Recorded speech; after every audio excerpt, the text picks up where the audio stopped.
करते ध्यान उभे विटेवरे करते ध्यान उभे विटेवर करकटावरे ठेवोनिया करकटेवरी ठेवोनिया करकटेवरी ठेवोनिया करते ध्यान उभे विटेवरे करते ध्यान उभे विटेवरी ध्यान उभे विटेवरे करते ध्यान उभे विटेवरी करकटावरे ठेवोनिया करकटेवरी ठेवोनिया करकटेवरी ठेवोनिया हार गळा काशे पितांबर हार गळा काशे पितांबर हार गळा काशे पितांबर हार गळा काशे पितांबर ध्यान आवडे निरंतर हे ध्यान आवडे निरंतर हे ध्यान कुंडले तलपते श्रवणे कर कुंडले तळपती श्रवणी कर कुंडले तलपते श्रवणे कर कुंडले तळपती श्रवणी कंठी कौस्तुमने विराजिता कंठी कौस्तुभवनी विराजित कंठी कौस्तुभवनी विराजित हार गळा कासे पितांबर हार गळा कासे पितांबर हार गळा कासे पितांबर हार गळा कासे पितांबर हेची ध्यान हेची ध्यान हेची ध्यान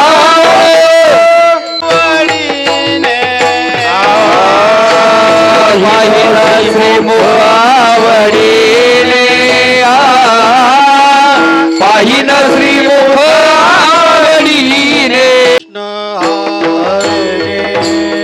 जय जय राम कृष्ण हरी जय राम कृष्ण हरी जय राम कृष्ण हरी जय जय राम कृष्ण हरी जय राम कृष्ण जय जय राम कृष्ण जय राम कृष्ण जय जय राम कृष्ण जय राम कृष्ण हरी जय जय राम कृष्ण जय जय राम कृष्ण जय राम कृष्ण जय राम कृष्ण जय जय राम कृष्ण जय राम कृष्ण हरे जय जय राम कृष्ण जय राम कृष्ण जय जय राम कृष्ण जय राम कृष्ण जय जय राम कृष्ण जय राम कृष्ण जय राम कृष्ण जय जय राम रूप पाहता लोचनी लोचनी रूप पाहता लोचनी लोचनी रूप पाहता लोचनी लोचनी रूप पाहता लोचनी रूप पाहता लोचन रूप पाहता लोचनी रूप पाहता लोचनी रूप पाहता लोचनी रूप पाहता लोचनी सुख झाले हो साधने सुख झाले हो साधने तो विठ्ठल बरवा बरवा तो हा विठ्ठल बरवा सुख झाले सुख झाले तो हा विठ्ठल बरवा बरवा तो हा विठ्ठल बरवा तो हा माधवा बरवा तो हा माधवा बरवा तो हा विठ्ठल बरवा बरवा तो हा विठ्ठल बरवा तो हा माधव बरवा तो हा माधव बरवा तो हा विठ्ठल बरवा बरवा तो हा विठ्ठल बरवा सुकृताचे जाणे जोडी बहुत सुकृताचे जाणे बहुत सुकृताचे जोडी जोडी बहुत सुकृताचे जोडी विठ्ठली आवडी म्हणून विठ्ठली आवडी आवडी आवडी तो हा विठ्ठल बरवा बरवा तो हा विठ्ठल बरवा मनोनी विठ्ठली आवडी मनोनी विठ्ठली आवडी आवडी तो हा विठ्ठल बरवा बरवा तो हा विठ्ठल बरवा बरवा तो हा माधवा बरवा तो हा विठ्ठल बरवा बरवा तो हा विठ्ठल बरवा तो हा माधवा बरवा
तो हा माधव बरवा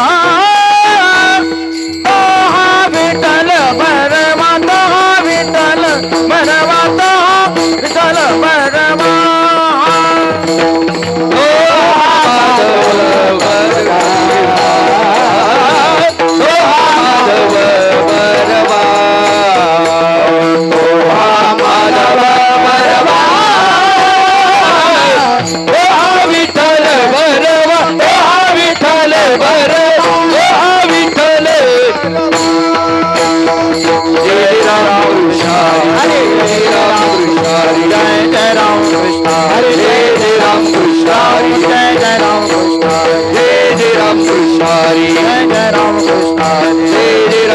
कृष्ण हरी जय राम कृष्ण हरी जय राम कृष्ण हरी राम कृष्ण हरी जय जय राम जय जय राम कृष्ण हरी जय राम कृष्ण हरी राम कृष्ण हरी जय जय राम जय जय राम जय जय राम रक्षणाची करावा विचार क्षणाची करावा विचार रावया पार भव सिंधू तरावया पार भव सिंधू तरावया पार भव सिंधू जीवनाची करावा विचार नाशिवंत जाणार सकळ करावा विचार करावा विचार रावया पार भव सिंधू तरावया पार भव सिंधू तरावया पार भव सिंधू नाशिवंत देह जाणार सकळ देह जाणार सकळ नाशिवंत देह जाणार सकळ नाशिवंत देह जाणार सकळ आयुष्य खातो काळ सावधान आयुष्य खातो काळ सावधान आयुष्य खातो काळ सावधान संत समागमी धरावी आवडी समागमे धरावी आवडी संत समागमी धरावी आवडी समागमे धरावी आवडी रावी तातडी परमार्थी करावी तातडी परमार्थाची करावी तातडी परमार्थी नाशिवंत देह जाणार सकळ देह जाणार सकळ नाशिवंत देह जाणार सकळ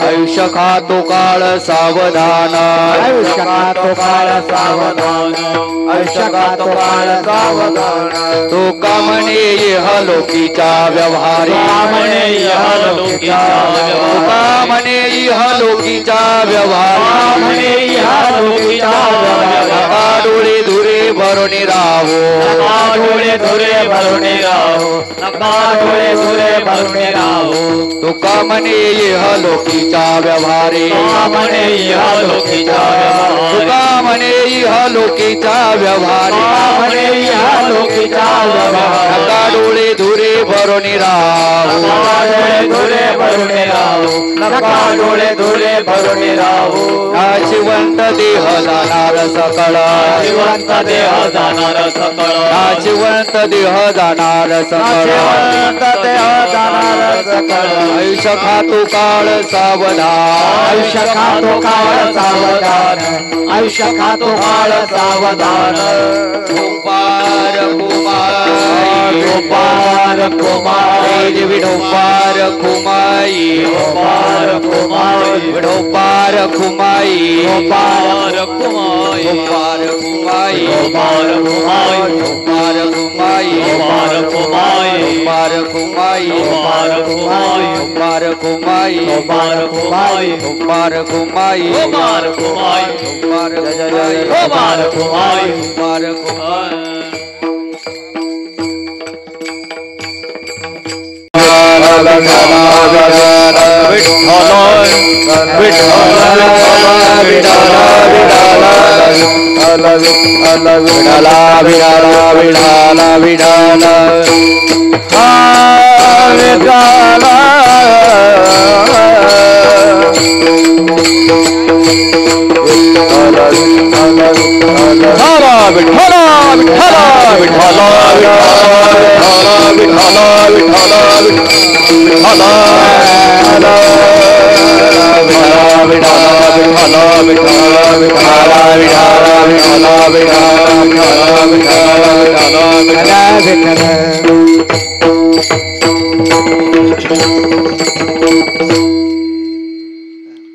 क्षणक्षणा हाची करावा विचार क्षणक्षणा हाची करावा विचार तरावया पार भव सिंधू नाशिवंत देह जाणार सकळ आयुष्य खातो काळ सावधान संत समागमी धरावी आवडी संत समागमी धरावी आवडी करावी तातडी परमार्थी नाशिवंत देह जाणार सकळ आयुष्य खातो काळ सावधान तुका म्हणे इह लोकीच्या व्यवहारे, तुका म्हणे इह लोकीच्या व्यवहारे, नका डोळे धुरे भरून राहू.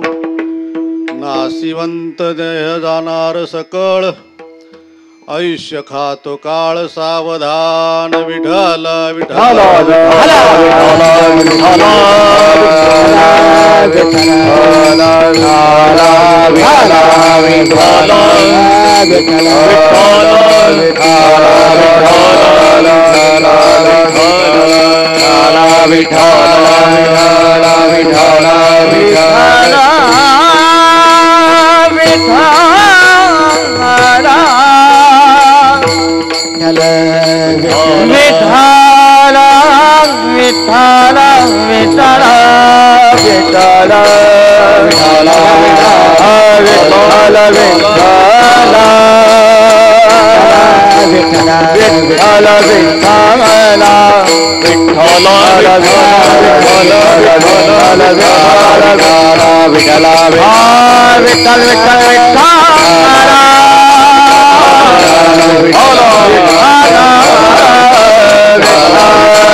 क्षणक्षणा हाची करावा विचार, तरावया पार भव सिंधू. नाशिवंत देह जाणार सकळ, आयुष्य खातो काळ सावधान. प्रस्तुत कीर्तन रूपी सेवेकरता घेतलेला जो अभंग आहे तो अभंग श्री संत जगद्गुरु देवनिवासी असणारे तुकाराम महाराज यांचा 4 चरणाचा अभंग असून, तुकाराम महाराज या देहाला आल्यानंतर काय केलं पाहिजे याचा विचार या अभंगातून सांगतात. महिला मंडळानं जर पुढं आलं तर बरं होईल.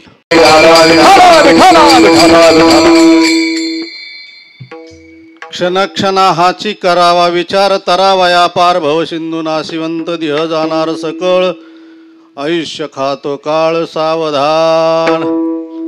आज या ठिकाणी असणारा हा कार्यक्रम किन्निमित्ताने सर्वांना विदित आहे. फक्त तुमची एकच फतगत झाली,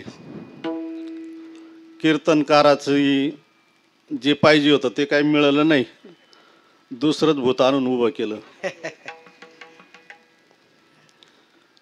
आमचे असणारे आदरणीय स्वर्गवासी भास्करराव बाजीराव पाटील जाधव यांचं आज वर्षश्राद्ध आहे आणि या श्राद्धाच्या निमित्ताने त्यांचं असणारं कुटुंब बरंच मोठं आहे. कुटुंब काही लहान नाही, जवळजवळ शिरेगावचं निमनिम गाव या कुटुंबाचं आहे.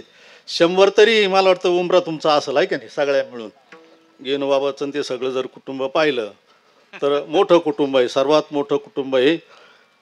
आणि असं असणारं आप्पाचं हे कुटुंब आहे. 5 भाऊ आहे, बरोबर ना? 5 भाऊ, 5 बंधू आहे. आणि 5 बंधू जसे 5 पांडव होते, 5 पांडवाचा व्यवहार वेगवेगळा, तसे या 5 भावाचा व्यवहार वेगवेगळा होता. आप्पाचा व्यवहार वेगळा, आप्पा घराच्या बाहेर कधी जास्त गेले नाहीत, ठराविक त्यांचा ती व्यापारी लाईनीतले. आप्पाचा व्यवहार व्यापारी लाईनीतला. काकाचा व्यवहार पुढाऱ्याशी होता, त्यांची लाईन पुढाऱ्याची लाईन होती. राजकारण गावातला असो बाहेरचा असो सगळं राजकारण त्यांनी केलं. भगवानाचा परमार्थ त्यांनी बाकीचं काही पाहिलं नाही, व्यवहारातही जास्त लक्ष दिलं नाही, काही नाही. पण परमार्थ मात्र अव्याहतपणाने आत्तापर्यंत चांगल्या प्रकाराने परमार्थ त्यांनी टिकावलेला आहे, असे आमचे भगवानना. आणि 2 भावाचा माझा काही जास्त परिचय नाही, कारण ते कधी याच्यात आलेच नाही, माझ्या समोरात नाही किंवा मी पाहण्यात असतील पण असे परिचयात आले नाही. जसे हे परिचयात आले तसे ते 2 काही परिचयात आले नाही. एकाचा व्यवहार शेतीकडे असेल आणि एकाचा व्यवहार दुसऱ्या शेतीकडे धरू काय हरकत नाही. त्यांनी त्यांच्या घराची शेती आणि त्यांचं जे असणारं कर्म तेवढं सांभाळलं. असं हे 5 भावाचं कुटुंब आणि 5 भावाचे व्यवहार वेगवेगळे भिन्न भिन्न प्रकाराने वेगवेगळ्या प्रकाराचे आहेत. आणि हा व्यवहार करत असताना, प्रपंच करत असताना काटेकोरपणाने व्यवस्थितपणाने करणं. आप्पाचं मला ज्या वेळेला बाबांची पुण्यतिथी, सुवर्ण महोत्सव आणि त्याच्यात चांगला जवळून परिचय, एकदा दोनदा भेटायला आलो, पण मला एकदा तर खटकूनच घेतलं त्यांनी. काय म्हणे तुम्ही आता गादीवर बसले काशीनाथ बाबा, मला भेटायला यायची म्हणे, तुम्ही यायचाच पात्र नाही म्हणे. पहिल्यांदाच पहिलीच वेळ मला थोडं खटकलं, म्हणले हे माणूस असं का बोल राहिले, पण मला स्वभाव माहीत नव्हता. बोलणं झालं, सगळं झालं. बोलणं झाल्यानंतर मी काय शांत ऐकून घेतलं. म्हणलं आपला परिचय नाही, उत्तर देणं बरोबर नाही. कदाचित बाबांचे माळकरी आहेत, बाबांचे जुने भक्त आहेत, बाबांकडून त्यांनी माळ घातलेली आहे. आणि मग बाबांचा अधिकार आणि आपला अधिकार म्हटल्यानंतर आपण फार चौथ्या स्थानावर जातो, आहे का नाही. आणि ते बाबांच्या माळकरी असल्यामुळे, बाबांचं त्यांना माळा असल्यामुळे मी काही त्यांच्या पुढं जास्त बोललो नाही. त्यांनी मला बरंचसं सुनावलं, बरंचसं बोलले त्या पहिल्याच भेटीमध्ये. नंतर दुसऱ्या भेटीला आलो, म्हणलं आप्पा आपला असा असा कार्यक्रम ठरवला. म्हणजे वा, लय गोड झालं म्हणे, खूप चांगलं काम तुम्ही हाती घेतलं म्हणे. आणि आमच्या गावाला मान दिला. एवढा मान आमच्या गावाला दिला. तुकाराम बाबांच्या काळामध्ये किंवा माऊली बाबांच्या काळामध्ये, काशीनाथ बाबांच्या काळामध्ये ते येत जात होते, पण एवढा मान आमच्या गावाला काही कधी मिळाला नाही. पण तुम्ही हा मान देता मला खूप आनंद वाटतो. तुम्ही मला काही सेवा सांगा, मी ती सेवा करायला तयार आहे. कोणती सेवा द्या म्हणे माझ्याकडे, मी सेवा करायला तयार आहे. तुम्ही म्हणाल ती सेवा करायला तयार आहे. आणि तो कार्यक्रम ठरला. आणि कार्यक्रम ठरल्यानंतर परत मी भेटायला आलो पत्रिका घेऊन. आणि परत भेटायला आल्यानंतर त्यांचेच वाक्य म्हणे, बाबा तुम्ही आमच्या शिरेगावात स्वर्ग उतरवलं म्हणे, बस आमचं कल्याण झालं, आमच्या गावाचं कल्याण झालं म्हणे. पण मी त्याच्यातही काय हरकून गेलो नाही. म्हणलं यांचे पहिले शब्द मला आठवत होती. म्हणलं आप्पाचं स्वभाव आहे आणि त्यांचा माझा स्वभाव काय मला काय माहीत नाही, त्यांना माझा काही स्वभाव माहिती नाही. पण आपण कार्य चांगलं केलेले, शाबासकी दिली, चांगलं दिलं. आणि बाबांच्या कार्यक्रमाला एक दिवस ते कार्यक्रमाला तिथं आले. भागवताच्या कार्यक्रमाला एक दिवस तब्येत नव्हती तरी पण आलेच. म्हणे बाबा मला पाहायचंच. आता परत काय मिळेल पाहायला आणि काय नाही मिळायचं. पण हा बाबांचा कार्यक्रम, तुकाराम बाबांची पुण्यतिथी, माझ्या गुरुची पुण्यतिथी. आणि मी कधी काही घर सोडून खेडल्याला आलो नाही, कुठं गेलो नाही, कधी कीर्तनाला येत नव्हतो म्हणे. माझा व्यवहार आणि मी त्याच्यातच मी गर्त होतो म्हणे. बाकीचं मी काही पाहिलं नाही. मी बाबांकडे पाहिलं नाही, गावाकडे पाहिलं नाही, कोणाकडेच पाहिलं नाही. मी माझा व्यवहार पाहिला म्हणे फक्त. पण आता तुम्ही चांगलं कार्य केलं, एक दिवस मी तिथं भेटायला येईल. आणि खूप चांगलं कार्य, आमच्या गावाचं मोठं भाग्य, आमच्या गावाला खूप मोठं नावलौकिक तुम्ही प्राप्त करून दिलं. तुमचं आम्ही किती ऋणी मानावं हे माझ्या शब्दांनी काही मी वर्णन करत नाही, माझ्या शब्दांनी काही वर्णन होत नाही. हे त्यांचे शेवटचे शब्द होते. ते असं हे कुटुंब आणि या कुटुंबाने केलेली सेवा, परमपूज्य गुरुवारी बाबांची असेल, माऊली बाबांची असेल, गोविंद बाबांची असेल आणि काशीनाथ बाबांची असेल. आणि तसं गाव जर पाहिलं तर एका महात्म्याची जन्मभूमी आहे. तसं पुण्यवान गाव आहे. आणि या पुण्यवान गावामुळे गोविंद बाबासारख्यांचा जन्म या ठिकाणी झालेला आहे. त्यांनी भगवत भक्ती केली, बाबांची सेवा केली. विठ्ठल विठ्ठल विठ्ठल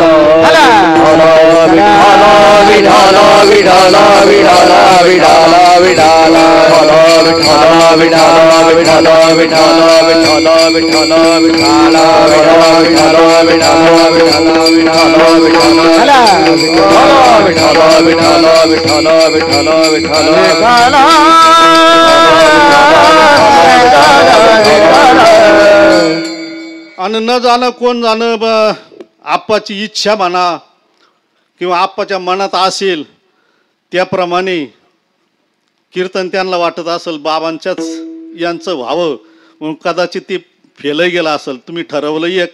आणि सध्याच्या काळामध्ये काय झालेलं आहे, पैशाचा उत्मात. आणि त्या उत्मातामुळं कोण कसा आहे कोण काय याचा काही विचार करून फक्त समाज जमला पाहिजे आणि मला मोठं म्हणलं पाहिजे, याच्याकरता हे बाकीचे कार्यक्रम आहे. आमचे कार्यक्रम साधे सुधे, कारण आम्ही एक तर सेवेतून आलेलो आहे. आम्ही काही मोठे अभ्यासू किंवा काही विद्वानातून नाही आलेलो. आम्ही फक्त सेवेतून इथपर्यंत पोहोचलेलो आहे, सेवा करून. आणि म्हणून तेवढंसं मान काही जास्त राहत नाही. हे बघा, तुम्ही आजही जरी चांगलं विश्लेषण, चांगलं जर अवलोकन जर केलं तर ज्यांनी ज्ञानेश्वरी पाठ केलेली, ज्यांनी गाथा पाठ केलेला आहे, ज्यांनी भागवताचा अभ्यास केलेला आहे, पंचदशी पाठ आहे, अशाचे कीर्तन तुम्हाला कमी ऐकायला मिळेल. बहुतेक नाहीच, क्वचित त्यांचे कीर्तन जास्त होत नाही. कारण त्यांचं भागवत पाठ आहे, गाथा पाठ आहे, गीता पाठ आहे, ज्ञानेश्वरी पाठ आहे, पंचदशी पाठ आहे, पण त्यांचे कीर्तन ऐकायला मिळत नाही. आणि ज्यांच्या काहीच हरिपाठ सुद्धा अर्धवट पाठ आहे आणि त्याला उत आला, बरं ते काय सांगत काहीच नाही हो. एखादं काहीतरी सांगतं, आईवर सांगाल, याच्यावर सांगाल, किंवा एखादा पवाडा सांगतील, एखादं गीत गातील, त्याच्यावरच लोक बोलतात. आणि त्यांची आज इतकी बाजारात चलती आहे की खूपच चलती. पण त्याचा कितपत उपयोग आपल्याला होईल आपल्या जीवनात, त्याचं कितपत योग्य आहे, कितपत घेण्यासारखं आहे, याचा विचार राहिलेला नाही. आणि तो विचार न राहिल्यामुळे समाज पांगापांग झालेला आहे, संस्काराचा संस्कारहीन होत चाललेला आहे. आणि म्हणून ते संस्कार राहावे, हे राहावे, याच्याकरता चांगल्याचे कार्यक्रम ऐकावे, चांगल्याचे कीर्तन ठेवावे. विद्वान असो नसो, पण त्यांनी विचार त्याचे चांगले असावे, आचार त्याचा चांगला असावा. आणि अशाचं असलं तर थोडाफार परिणाम होतो. नाही तर आत्ता तुकाराम महाराजांचा, ज्ञानेश्वर महाराजांचा याचा परिणाम लवकर लवकर होईना, तर हे धांगडधिंगाचा कसं काय परिणाम होणार. एका महाराजाचं मी वाक्य ऐकलेलं आहे, मोठ्याचं वाक्य आहे ते. ज्यांनी रात्रंदिवस अभ्यास केलेला आहे, वैराग्य जपलेलं आहे, साधना केलेली आहे, आणि साधना वैराग्य सगळं जपून त्यांच्या कीर्तनाला लोक कमी येतात. आणि ज्या पावडर लावून येतात, सुगंधी द्रव्य लावून येतात, सुंदर होऊन येतात, त्यांच्याला गर्दी मावत नाही. मग जर तुम्हाला उद्धार व्हावा असं वाटत असेल तर या पावडरी लावणाऱ्याचे यांचे तोबडं पाहून तुम्हाला उद्धार होईल का त्यांचा? जे नटून थटून येतात, जे नटतात थटतात, यांचे तोंड पाहून तुमचा उद्धार होईल का? लोक त्यांच्या कीर्तनाला येत नाही, त्यांना पाहायला येतात. गर्दी त्यांच्या कीर्तनाला नाही. तर तुमचे जमा झाले, तुमची परत पाठवून देतो. 50चे 55 मिळाले, 60 मिळाले का ते 50ला देतात, थर्ड 5 वाढून मिळाले ना, आणि जवळ मिळाले. आणि कार्यक्रमात कार्यक्रम डबल, जेवढे कीर्तन यांचे डबलच कार्यक्रम आहे बरं का. खेळलेला झाला का सोनाईला, सोनं झाला का शिरेगावला, असे लागूनच कार्यक्रम राहतात. आणि एका डिझेलच्या खर्चामध्ये 3 हाणायची 40-40 हजारात. विढाला विढाला विढाला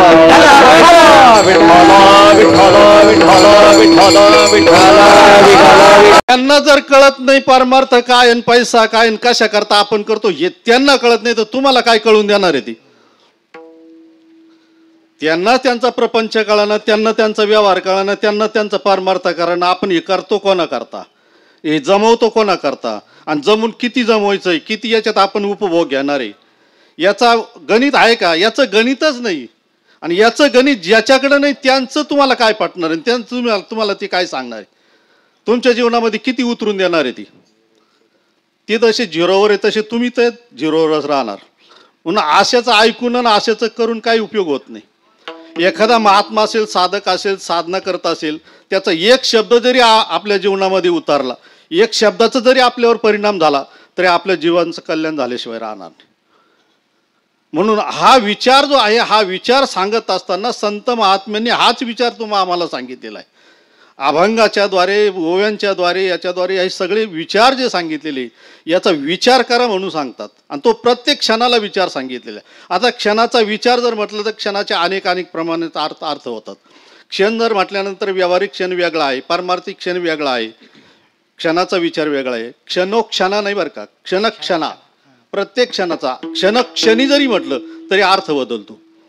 क्षण एकच आहे, अनेक नाही. एका क्षणाचा विचार सांगितलेला आहे. क्षणोक्षणी म्हटलं का अनेक वचन आलं त्याच्यात, दुसऱ्या ह्याच्यात. या क्षणाने प्रत्येक क्षणाचा विचार आहे. प्रत्येक क्षण म्हणजे कोणता? व्यवहारातला क्षण या ठिकाणी यायचा नाही. मग या ठिकाणी व्यवहारातला क्षण न घेताना पारमार्थिक क्षण कोणता आहे का? या 84 लक्ष योनी आहेत, आणि या 84 लक्ष योनीपैकी हा क्षण एक मनुष्य जन्म प्राप्त झाला.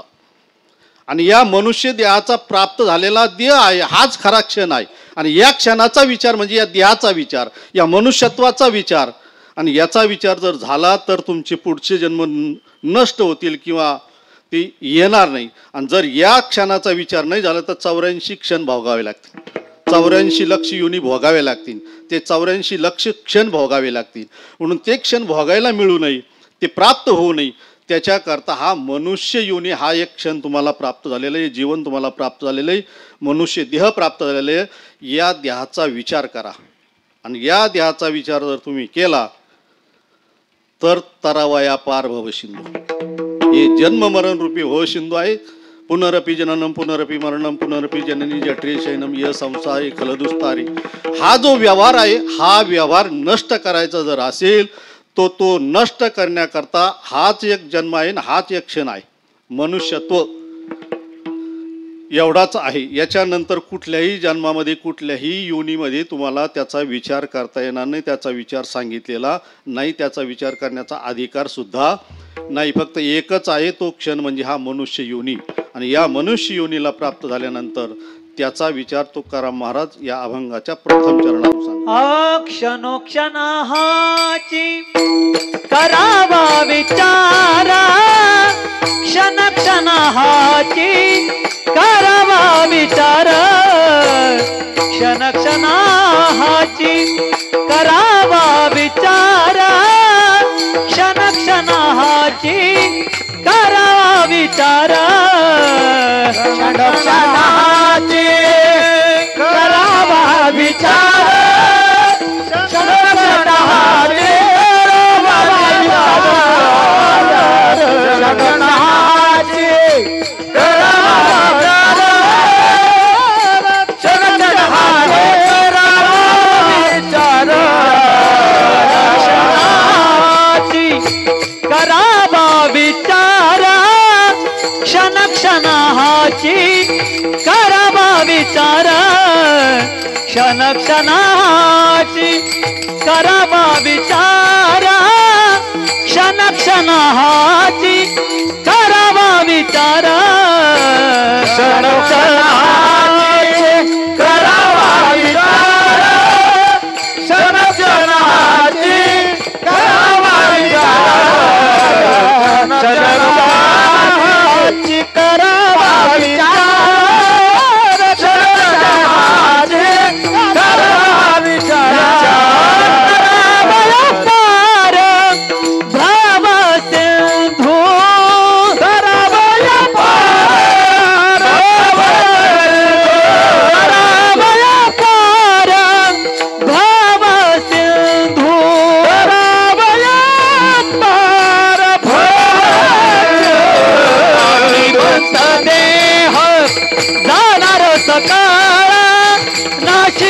देह जाणारा सकळ, नाशिवंत देह जाणारा सकळ, नाशिवंत देह जाणारा सकळ, नाशिवंत देह जाणारा सकळ, नाशिवंत देह जाणारा सकळ, नाशिवंत देह जाणारा सकळ.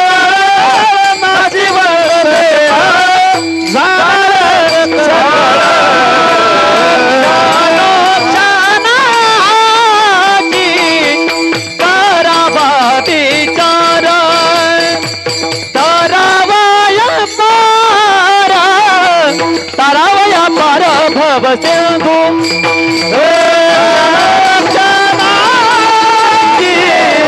करावा विचार, करावया पार भव, करावया पार भव, करावया पार भव. हो, तुकाराम महाराज क्षण क्षणा हाची करावा विचार, विचार करा सांगतात. लोकांनी विचार काय एवढं लवकर करायचा, अजून आमचं तरुणपण आहे, म्हातारपणाला विचार करू, एवढा लवकर विचार करायचं काय काम आहे. पण म्हातारपण येईलच एकाशावरून. तुम्हाला का असं काही बॉन्ड लिहून दिलं का तुम्हाला म्हातारपण येणार आहे, एवढं वर्ष तुम्हाला आयुष्य, एवढं वर्ष तुम्ही जगणार आहेत, हे तर काही लिहून दिलेलं नाही. तुम्हाला माहीत नाही किती वर्ष जगणार आहे. आणि म्हणून तो विचार करत असताना या क्षणाचा विचार अगोदर करा, बाकीचा विचार नंतर करा. पण नेमकं आपण बाकीचा विचार अगोदर करतो, ज्याचा करायचा तो नंतर मागं ठेवतो.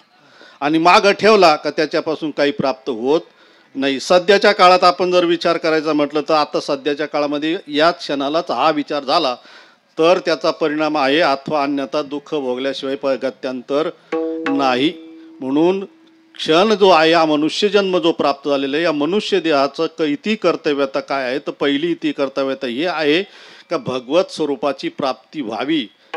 भगवंताचं नामचिंतन करावं, भगवत स्वरूपाला आपण जाऊच असं काही सांगता येत नाही. एका जन्मात होईलच आपलं काही तेवढं भाग्य नाही, किंवा आपण तेवढं काही सायास करत नाही, तेवढं काही कष्ट करत नाही, तेवढं काही नामचिंतन करत नाही. ते होण्याकरता, त्या स्वरूपाला प्राप्त होण्याकरता अनेक जन्माची पुण्याई लागते, अनेक जन्माचं कर्म लागतं. आणि अनेक जन्माची पुण्य, अनेक जन्माचं कर्म असेल तर ते प्राप्त होत, सहजासहजी प्राप्त होत नाही. तुकाराम बाबाने अनेक जन्मामध्ये साधना केलेल्या होत्या, म्हणून तुकाराम बाबा मी मागचाच श्रीमंत आहे, पूर्वीचंच मी श्रीमंत आहे, मला काही गरज नाही श्रीमंताची, मला पैशाची गरज नाही, मी अति श्रीमंत होतो. पण या काही कालाने मला हे भोगायला प्राप्त मिळालं ना, आता मी या द्यात आलेलो आहे. आता या द्यात आल्यानंतर मला भगवंताची प्राप्ती झाली तर उपयोगी, नाही तर अन्यथा काही उपयोग नाही. म्हणून बाबांनी साधना करायला जी सुरुवात केली तर 50 वर्षी योग साधना केली, सिद्धत्वाला प्राप्त होईपर्यंत साधना केली. तेव्हा कुठंतरी थोडंफार प्राप्त झालं. आणि आपण रात्रंदिवस प्रपंचातच व्यवहारातच, तेव्हा आपल्याला काय प्राप्त होणार. म्हणून विचार करत असताना या क्षणाचा विचार, या मनुष्य देहाचा विचार, पहिला विचार जो आहे तो पारमार्थिक विचार करावा. आपल्याकडून नामचिंतन किती घडतं, आपण नामस्मरण किती करतो, व्यवहार किती करतो, लोकांना किती फसवतो, आणि फसवल्यानंतर काय प्राप्त होणार आहे, सध्या याचा काही विचार राहिलेला नाही. आणि न विचार राहिल्यामुळे अंधाधुंद कारभार झालेले हे, अंधाधुंद कारभार झाल्यामुळे दुःखाची प्राप्ती प्रत्येकाच्या जीवनामध्ये आपल्याला पाहायला मिळते. कोण सुखी या जगामध्ये, कोणी कीर्तनकाराही सुखी नाही, कोणी सुखी नाही. लोकांना आम्ही एवढा जप केला, मरायला तो जप केला. जप कशाला म्हणतात, जप कशाला म्हणतात, ज्याने जप केला. काही लोकांना आम्ही 13 कोटी जप केला, झालाच नाही 13 कोटी जप. 13 कोटी जप केला म्हटल्यानंतर, 13 कोटी जप झाल्यानंतर ज्या देवतेच्या नामाचं चिंतन केलं, ज्या देवतेच्या नामाचं नामस्मरण केलं, ती देवता 13 कोटी जप झाल्यानंतर समोर उभी राहते, असं शास्त्राचा सिद्धांत आहे. 13 कोटी जप झाल्यानंतर ती देवता त्याच्या समोर उभी राहते आणि ती सांगते का तुला काय लागतं मागून घे. ती द्यायला तयार होती. केव्हा, 13 कोटी जप केल्यानंतर. आणि 13 कोटी जप झाल्यानंतर ती देवता उभी राहिल्यानंतर ज्याने 13 कोटी जप केला त्याला मागण्याची इच्छाच राहत नाही, तो काहीच मागत नाही. आता आपला जर व्यवहार पाहिला 13 कोटीवाल्याचा आणि 14 कोटीवाल्याचा जर व्यवहार पाहिला, रात्रंदिवस ती आता काही नवीन यंत्र निघालं, बोटात आटकून द्यायचं, बोलायचंय काम चालून यंत्र दाबायचंय काम चालू आहे की नाही. दोन्ही कामं चालतात, काहीची माळ राहतात. आता माल तर जवळजवळ गेलीच, माल कोणी ठेवत नाही. आता पूर्वीच्या काळामध्ये गोमुखी राहायची, त्या गोमुखीमध्ये माल राहायची, एक हात त्या गोमुखीमध्ये जपायचं राहायचं. आता ते यंत्र आल्यामुळे गोमुखी बंद झाली. कारण गोमुखीत काय व्हायचं, किती माळा जपले हे ध्यानात राहत नव्हत्या, ध्यानात राहत नव्हत्या. किती चाणक होते, एखादी माळ चुकायचीच किंवा एखादी वाढवायची. आता ती यंत्र आलं, बटन दाबायचं, ती काउंट करतं. दाबलं का काउंट होतं, दाबलं काउंट होतं, मग त्याला कळतं की एवढा जप झाला. म्हणजे जप करणाराला सुद्धा जप किती झाला कळत नाही. विठाला विठाला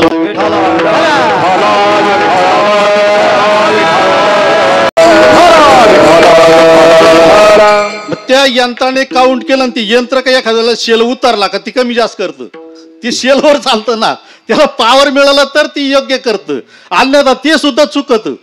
पावर कमी पडला का ते चुकून जातं. मग ते पावर कमी झाला का ते यंत्र काय करतं, एकाचे 2 लिहितं, नाही तर 2चे डाऊनच 0 करून टाकीत. आणि मग हे पाहिलं का तो एवढा जप झाला, पण तो केला जप, तो केला, आणि ती यंत्र सांगत तुला एवढा जप झाला. हा खरा जप आहे का? हा खरा जप नाही. जप कधी मोजायचा नसतो, मोजून जप होत नसतो. मोजमाप, जपाचं मोजमाप होत नाही. आणि ज्याने जपाचं मोजमाप करून जप जर केला तर त्याचा जप झालाच नाही. याला उदाहरण जर द्यायचं ठरलं 13 कोटीचं, तर रामदास स्वामीचं भव्य उदाहरण आहे. 13 कोटी जप झाला, रामदास स्वामीचं उदाहरण. कसा झाला, रामदास स्वामीने 13 कोटी जप रामाचा केला. रामाचा जप 13 कोटी झाल्यानंतर रामाने दर्शन दिलं, आणि दर्शन दिल्यानंतर काहीच राहिलं नाही, जवळ काहीच राहिलं नाही, मागायचं राहिलं नाही, कायच राहिलं नाही.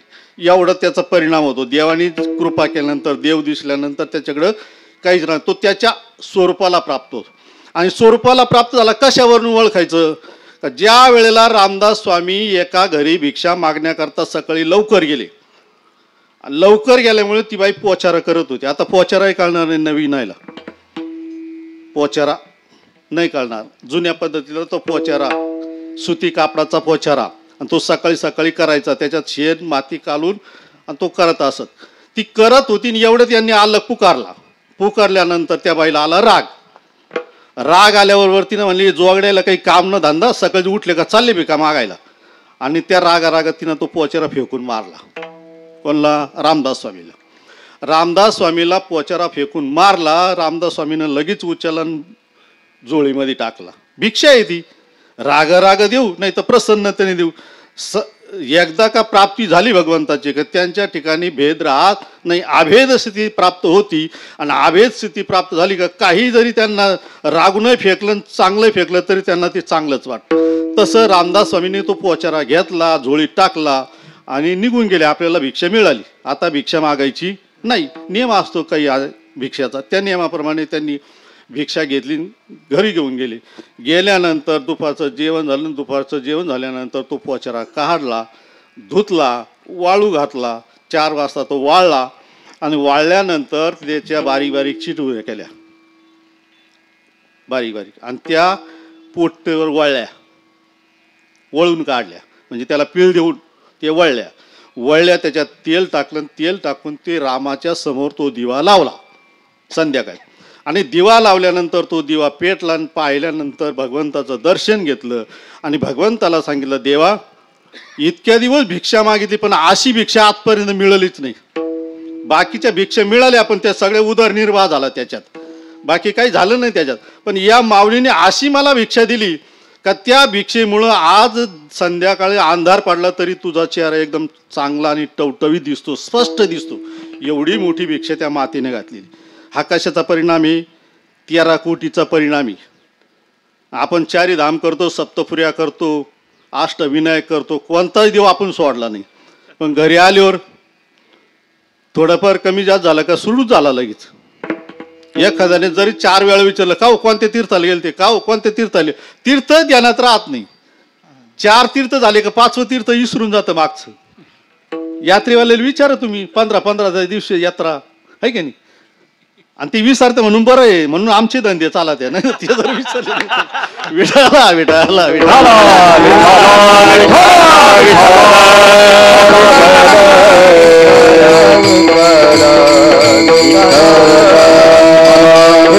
म्हणून 4 वेळा यात्रेला न्यावा लागत.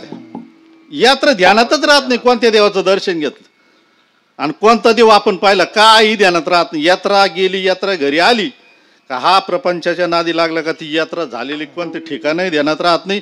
कोणत्या गावून कोणत्या गावाला गेलो, कुठं उतरलो, कुणीकडे देवाचं तोंड होतं, दक्षिणेला होतं का पूर्वेला होतं का पश्चिमेला होतं, काही ध्यानात राहत नाही. फक्त यात्रा झाल्याचं समाधान मात्र जीवनामध्ये राहतं. ते समाधान व्यक्त करण्याकरता मग सगळ्या यात्रा झाल्या का मावंद्याचा कार्यक्रम करतो. आता मावंद याचा शब्दार्थ जर आपण पाहिलं तर मावद म्हणजे मी केलेलं सांगू नको. त्याचा शब्द असं आहे का, मावंद म्हणजे मी केलेलं कर्म जे आहे, चांगलं कर्म आहे ते सांगू नको. पण नेमकं सांगण्याकरताच हा उठा ठेव राहतो. सगळ्या पाहुण्याला आमंत्रण, पत्रिका छापणं, कीर्तनकार चांगल्यातला चांगला, मोठ्यातला मोठा, पैशातला पैसा जास्त घेणारा, जेणेकरून लोक समाज आला पाहिजे. आणि मग त्यांनी ते आपो करणं, त्यांनी ते नाव घेणं, त्यांनी सांगितलं, त्याने ते तीर्थयाचं वर्णन करणं. यांनी नका का तीर्थयात्रा केलेला राही ना, पण निदान यांनी केलं म्हणून वर्णन करतो. आणि ते वर्णन केलं की याला बरं वाटतं पाहुण्यामध्ये. सध्याच्या काळामध्ये वर्णनावर जास्त आमचा त्याचा विरोध.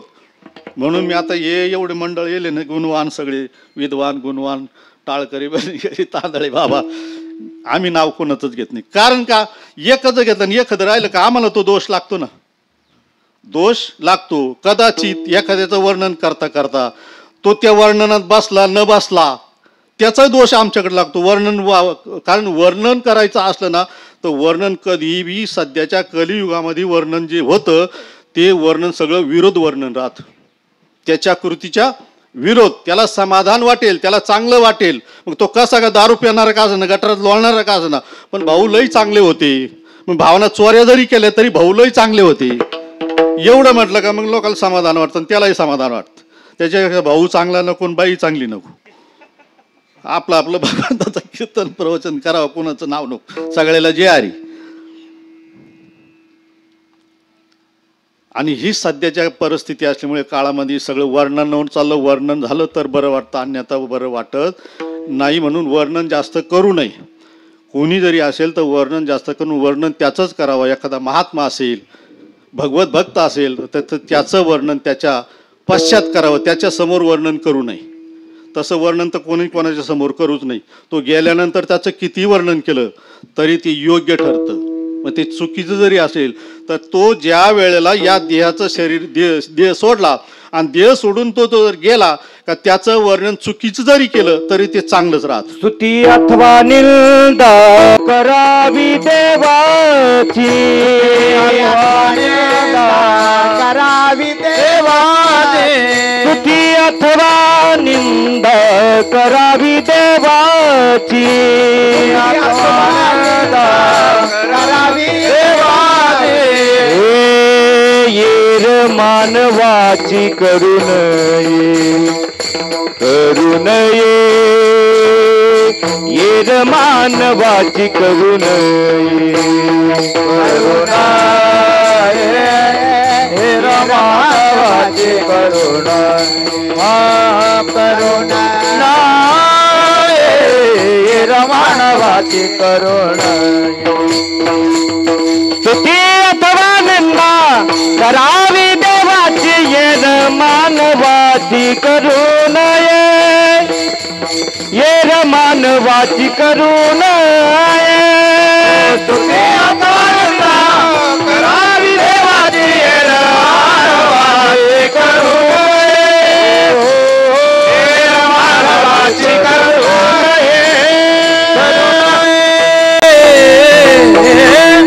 हो, प्रमाण दिलं म्हणून सांगतो.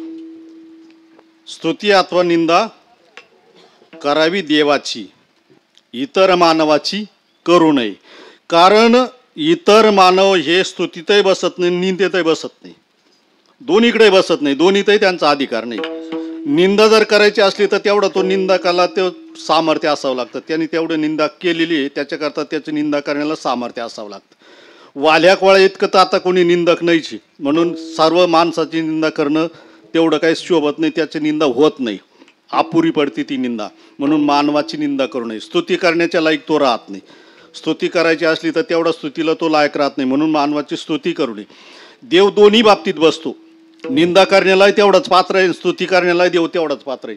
म्हणून देवाची स्तुती केली आणि निंदाही केली तरी दोन्ही केला असताना भगवान परमात्मा मोक्षच देतो. बरं का, भगवंताची स्तुती केली तरी मोक्ष आणि निंदा केली तरी मोक्षाची. म्हणून देवाची करावी. मानवाकडून दोन्ही केलं तर काहीच मिळत नाही. वर्णाविती थोरी, वर्णाविती थोरी एका विठ्ठलाची. वर्णाविती थोरी, वर्णाविती थोरी, वर्णाविती थोरी एका विठ्ठलाची. वर्णाविती थोरी कीर्ती मानवाची सांगू नये, कीर्ती मानवाची सांगू नये. कीर्ती मानवाची सांगू नये, कीर्ती मानवाची सांगू नये. उदंडची झाले, उदंडची झाले जन्मोनी या गेले. उदंडची झाले कीर्ती मानवाची सांगू नये, मानवा सांगू नये. कीर्ती मानवाची कीर्ती मानवा सांगू नये. भूदंडाची पाळी जन्म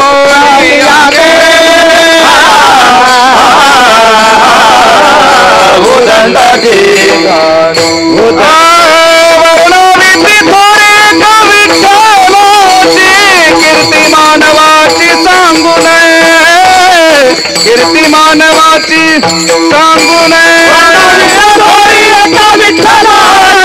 कीर्ती मानवाची सांगू नये कीर्ती मानवाची सांगू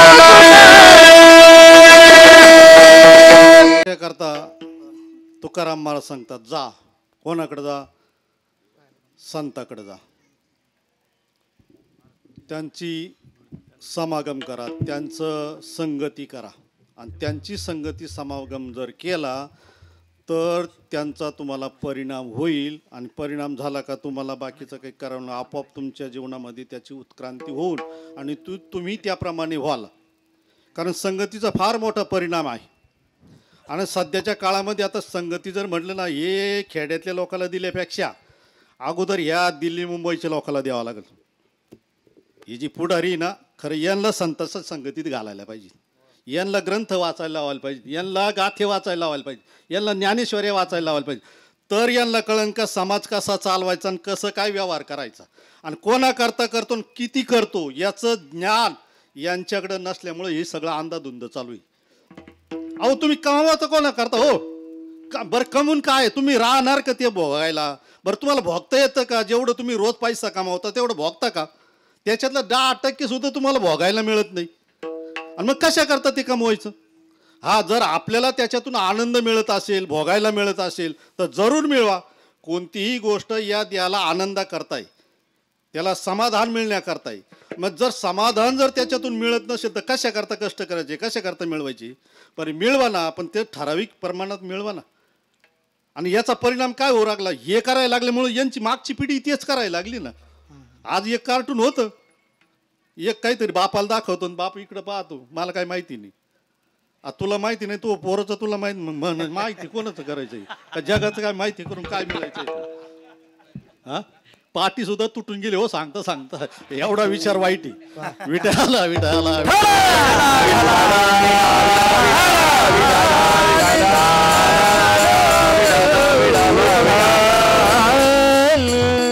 किती खावं, कोणाचं खावं, कसं खावं, काही त्याला ज्ञानच राहिलं नाही. त्याच्यामुळे प्रजा सुद्धा, मला तरी वाटतं काही थोड्या दिवसातच कीर्तनकारांनी सगळं सांगावं, नेपाळ सारखे जोडूनच काढले पाहिजे. हो, परिस्थिती तशी आलेली. अहो समाजाला काही मिळालं ना, ज्याचं आता हे खातो काळ सावधान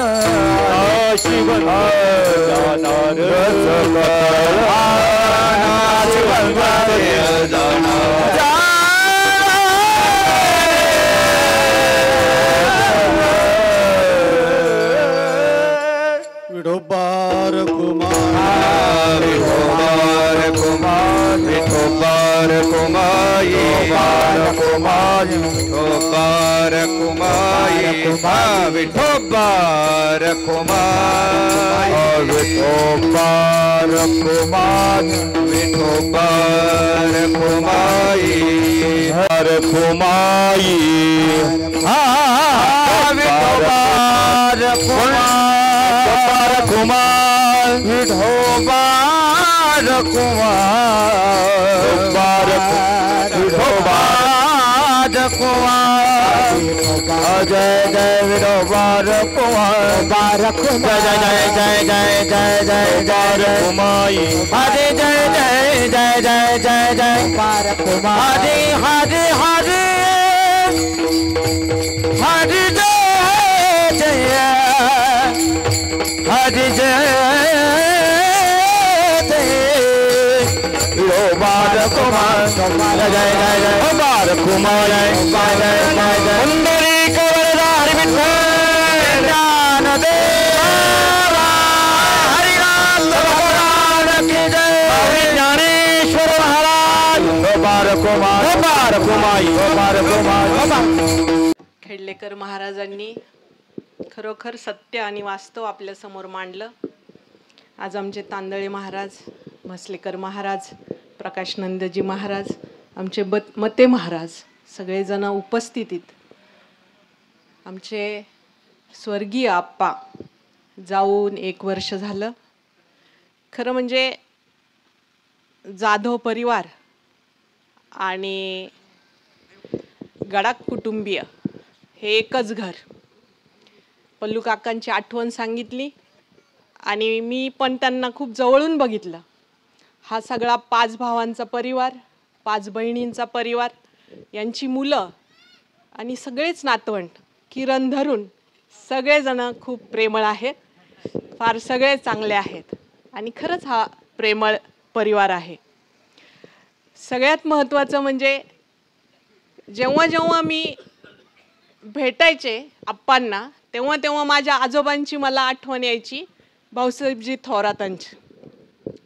तेच रूप होतं, तसेच गोरे गोरे पान, अगदी म्हणजे पांढरा शुभ्र वस्त्र.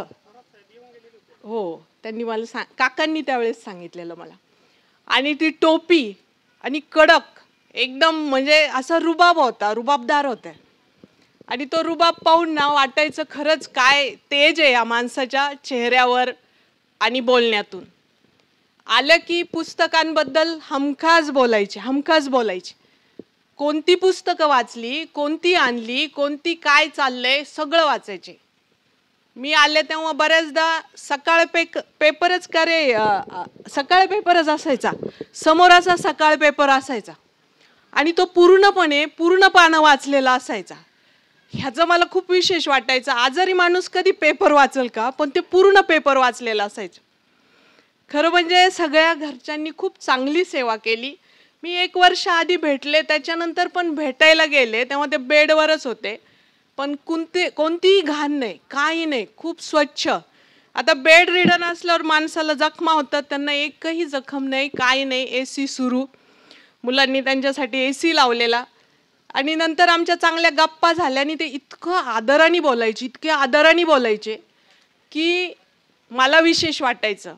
आमदार साहेबांना कायम फोन करायचे, काय सल्ला असेल तर सल्ला द्यायचे आणि प्रेमळपणे द्यायचे. म्हणजे मला असं रागवताना नाही दिसले, मग घरात माहीत नाही मला त्यांचा स्वभाव कसा होता, पण असं प्रेमळपणे सल्ला द्यायचे, मार्गदर्शन करायचे. साहेबांच्या खांद्याला खांदा लावून काकांनी, आप्पांनी आणि सर्वच त्या काळातल्या पिढीने खूप मोठं काम केलेलं, खूप मोठी उभारणी केलेली. म्हणजे त्याला काही आपण बोलू शकत नाही, एवढी मोठी उभारणी. दुसरी गोष्ट म्हणजे महाराजांचं आजचा इतकं छान कीर्तन होतं. महाराज पूर्वी मोठ्या माणसांनी शब्द टाकला का अशा हातात धरायचे, आता पोरं पाया देऊन पळत आहेत.